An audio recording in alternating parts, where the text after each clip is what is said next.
Hello বুকমস, welcome to অকাক recommendation episode 6 অর্থাৎ এ দিয়ে বই।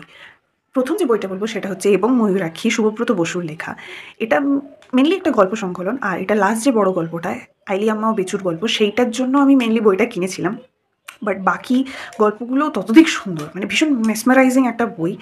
জীবনবোধ আছে, বাস্তব রয়েছে, কোথাও একটু কল্পনার ছোঁয়া রয়েছে, অ্যাডভেঞ্চার রয়েছে, ভালোবাসা রয়েছে, একটু ইতিহাস রয়েছে কোথাও। আমি জানি না এই বইটাকে কীভাবে আমি এক্স্যাক্টলি ডিসক্রাইব করতে পারবো, বাট এত ফিল গুড একটা ভাইব দিয়েছিল বইটা পড়ার পর। So please give it a try. Second বই হচ্ছে এবং অন্যনাভ, শ্যামল ঘোষের লেখা। শ্যামল ঘোষের তিব্বতী পুঁথি সিরিজটা যতটা পপুলার প্রচারিত, সেই তুলনায় আমার মনে হয় এই বইটা অনেক ভালো লেখা, কিন্তু আন্ডার রেটেড থ্রিলার। তো যারা থ্রিলার ভালোবাসেন প্লিজ ট্রাই। বসাক থেকে প্রকাশিত। থার্ড বই একটি মিথ্যা ঘটনা অবলম্বনে, it's a political thriller, cafe table থেকে প্রকাশিত, অরিন্দম চট্টোপাধ্যায়ের লেখা। আমার অন্যতম পছন্দের একটা পলিটিক্যাল থ্রিলার এবং আন্ডার রেটেড বই, ট্রাইট। আর ফোর্থ বই হচ্ছে একটি তদন্তের নেপথ্যে, অমৃতা কোনারের লেখা, অ্যাগেন ক্যাফে টেবিল থেকে প্রকাশিত।